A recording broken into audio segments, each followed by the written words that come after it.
Dans la nuit du 23 au 24 décembre 1919, des pluies torrentielles s'abattent sur l'est de la France.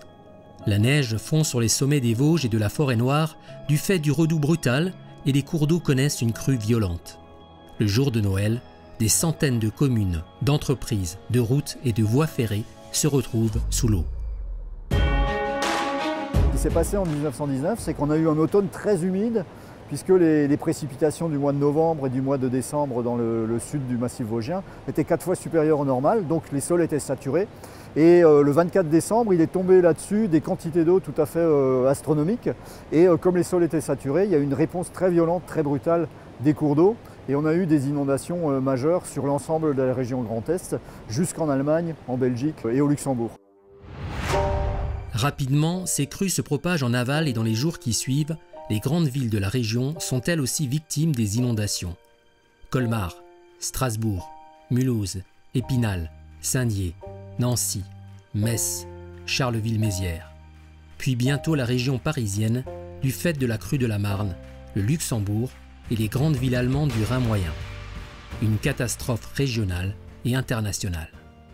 La particularité de 1919, c'est qu'elle s'est produite le 24 décembre. Donc il faut imaginer des routes inondées, des ponts emportés, des maisons inondées pendant la période des fêtes de Noël.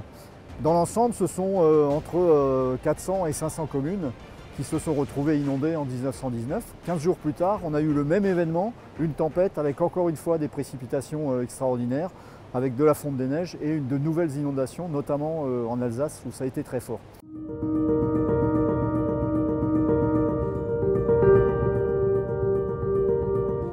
Rüdiger Glaser est un spécialiste du changement climatique et de ses conséquences. Il a publié de nombreux ouvrages sur le sujet. Der globale Klimawandel ist Realität geworden. Wir haben weltweit in den letzten 100 Jahren eine Temperaturzunahme von ungefähr 1 Grad. In Mitteleuropa sind das ungefähr 1,2 Grad. Und der Hotspot ist tatsächlich das Oberrheingebiet mit 1,8 Grad. Die Temperaturzunahme ist das eine. Wir haben aber auch massive Änderungen von den Niederschlagsverhältnissen, dergestalt, dass wir im Winter eine Zunahme von Niederschlägen haben, ungefähr 20–30%, und im Sommer einen Rückgang von Niederschlägen um auch etwa 20–30%. Des signes inquiétants, d'autant plus que le dernier rapport du GIEC vient de réévaluer ses prévisions de hausse de température à l'horizon 2100. Ce n'est pas 4 degrés de hausse de température qui seraient prévus, mais 5 à 6 degrés de plus qu'aujourd'hui, avec des conséquences directes sur les précipitations et les inondations. Quand on augmente la température de l'atmosphère de 1 degré, on augmente de 7% la capacité de l'atmosphère à contenir de la vapeur d'eau. Donc on augmente la capacité de l'atmosphère à produire des événements précipitants intenses. Et je pense que c'est là où le changement climatique arrive avec de nouvelles donnes, avec de nouveaux scénarios, des températures qui sont plus élevées en France à des périodes où on ne s'y attendrait pas, des orages, des grêles qui sont beaucoup plus intenses, qui vont tout dévaster sur un territoire qui n'est pas prêt, qui n'est pas adapté. Dans un contexte de hausse de précipitations hivernales, on pourrait avoir des événements type 1919 qui pourraient effectivement revenir. Malgré les dommages, la crue de 1919 a été oubliée aujourd'hui par la plupart des acteurs des territoires. Pourtant, dans le Grand Est, de nombreux repères attestent de la hauteur d'eau atteinte lors de cette crue majeure.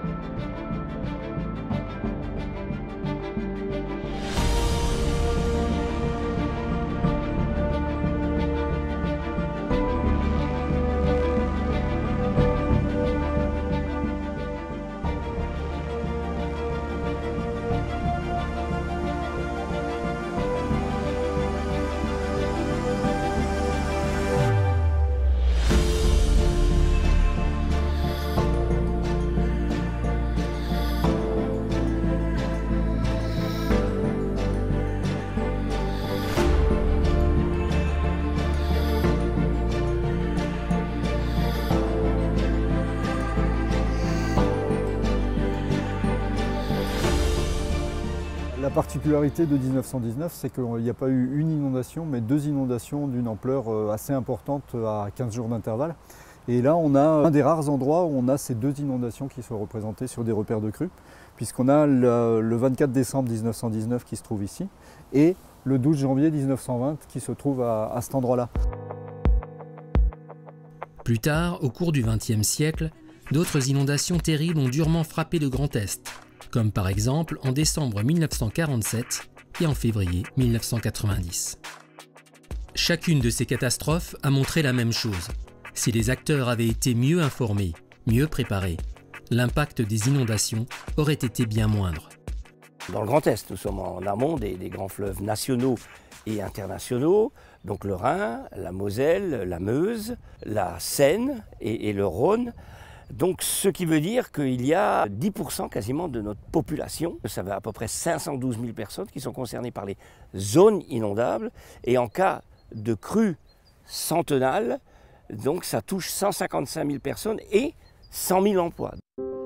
De l'autre côté du Rhin, comme ici au bord de la Kinzig, la possibilité d'une nouvelle crue comme celle de 1919 n'est pas très rassurante, malgré la construction de digues et de bassins de rétention d'eau. Also heutzutage ist natürlich besonders eine große Gefahr dadurch, dass der Fluss begradigt wurde, im Laufe des 19. Jahrhunderts vor allem, und dann im vermeintlich sicheren Gebiet natürlich auch verstärkt Siedlung stattgefunden hat. Das heißt, in Gebieten, die früher natürliche Überschwemmungsgebiete gewesen sind. Donc depuis 1919, on a construit des digues, des barrages, des ouvrages qui protègent les zones urbanisées. Donc on peut se dire que les effets seraient moins importants. Mais d'un autre côté, s'il y a des ruptures de digues, si les ouvrages ne sont pas suffisamment importants pour absorber une crue de cette ampleur-là, compte tenu de la vulnérabilité qu'on a rajoutée en termes d'infrastructures, d'urbanisation, de population qui a augmenté, les dommages seraient évidemment beaucoup plus importants qu'ils ne l'ont été en 1919. Face au risque de nouvelles inondations, 2 volets d'action sont nécessaires. Tout d'abord, l'aménagement du territoire avec la mise en œuvre des programmes d'action de prévention des inondations. La région Grand Est et l'État accompagnent les collectivités et la mise en œuvre des PAPI et toute stratégie locale pour combattre les risques d'inondation. Il s'agit d'une part de l'aménagement de digues, mais aussi de restaurer des zones d'expansion des crues. Toutefois, le risque zéro n'existe pas. Il faudra être plus présent dans les documents d'urbanisme, il faudra moins artificialiser les sols, il faudra changer également, à mon avis, de pratiques culturales. On a ce sentiment que les ingénieurs sont venus, ont contraint les autres dans leur lit et que tout est maintenant géré et sous contrôle. C'est quand même une grande idée reçue qu'a la population en général. Et le problème, c'est que c'est loin d'être la réalité. Premièrement parce qu'on a créé des digues, mais on a créé d'autres problèmes. On a créé des problèmes de potentialité de rupture de digues. On a créé des barrages en ayant le sentiment que ces cours d'eau ne vivaient plus puisqu'on conserve l'eau en amont. On a l'impression qu'on leur a fait oublier que ce cours d'eau pouvait vivre. Et puis d'un seul coup, il ne vit pas, il vient et il dévaste tout sur son passage. Notre mission sera également de préparer, d'informer et de responsabiliser la population à la survenance d'une crue. C'est donc la conjonction entre l'homme et son territoire qui est à revoir. Des études ont montré par exemple que dans certaines zones géographiques touchées durement par les inondations, la mémoire du risque s'altérait au bout de 5 ans. Ça, c'est un vrai problème parce que, effectivement, ça veut dire qu'il faut un effort constant en matière de prévention, en matière de sensibilisation, pour déjà leur permettre de comprendre que le risque est à leur échelle. Pour sensibiliser, informer et éduquer, de nombreuses opérations sont menées dans le Grand Est. La communauté d'agglomération d'Épinal mène une action de sensibilisation avec des scolaires. Les principales actions sont des mises en situation, des visites le long de la Moselle, à prendre connaissance de toutes les plaquettes, maquettes qui pourraient être mises à disposition pour voir ce qui se passe réellement quand une crue survient et comment on a pu modéliser déjà certains événements.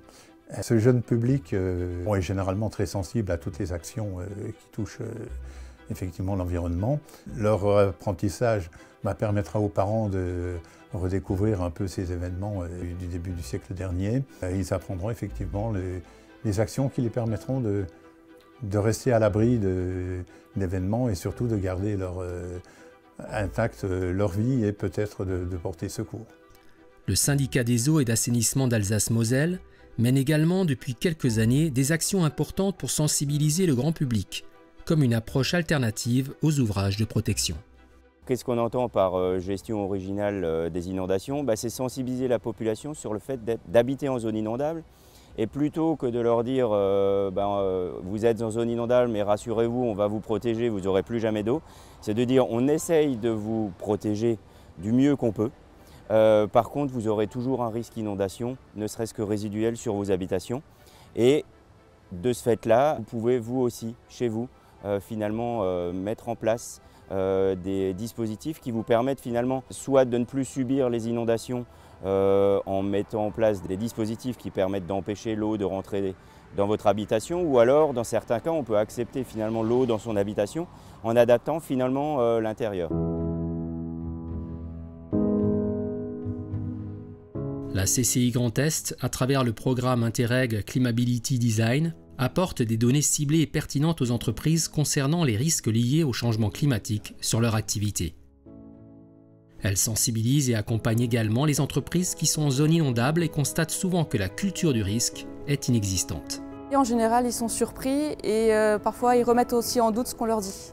Donc on a vraiment besoin d'appuyer avec la donnée, le fait qu'ils soient vraiment situés dans une zone à risque, que ce soit un risque de 20 cm, de 1 mètre ou un peu plus. Si l'homme a su aménager certains cours d'eau pour éviter des inondations trop fréquentes, le service des prévisions des crues de la DREAL surveille 24 heures sur 24 et 365 jours par an les cours d'eau dans toute la France et fournit au minimum 2 cartes de vigilance par jour. En fonction des tronçons d'eau touchés par une vigilance jaune, orange ou rouge, le service alerte là où les préfectures concernées. Sur chaque tronçon, on a un certain nombre de stations hydrométriques avec une échelle, comme vous voyez derrière moi, qui nous donne des hauteurs d'eau. On vient également faire des mesures de débit. Si on rajoute à ça des données de pluie qui nous sont fournies par Météo France, on pourra faire une prévision à 24 heures sur le niveau ou les hauteurs du cours d'eau. Dans le Bas-Rhin, le SDIS intervient régulièrement lors d'inondations et de coulées de boue dans son périmètre. Il a également créé un pôle d'intervention en cas d'événements majeurs qui pourraient toucher simultanément l'Allemagne et la France. L'expérience qui était évoquée sur le domaine transfrontalier c'est notamment illustrée par la réalisation d'un bateau-pompe qui intervient sur le Rhin avec un équipage mixte franco-allemand et également par la réalisation d'un centre rhénan d'entraînement aux risques fluviaux qui là aussi sert à former les sapeurs-pompiers allemands et français en cas d'intervention sur le Rhin.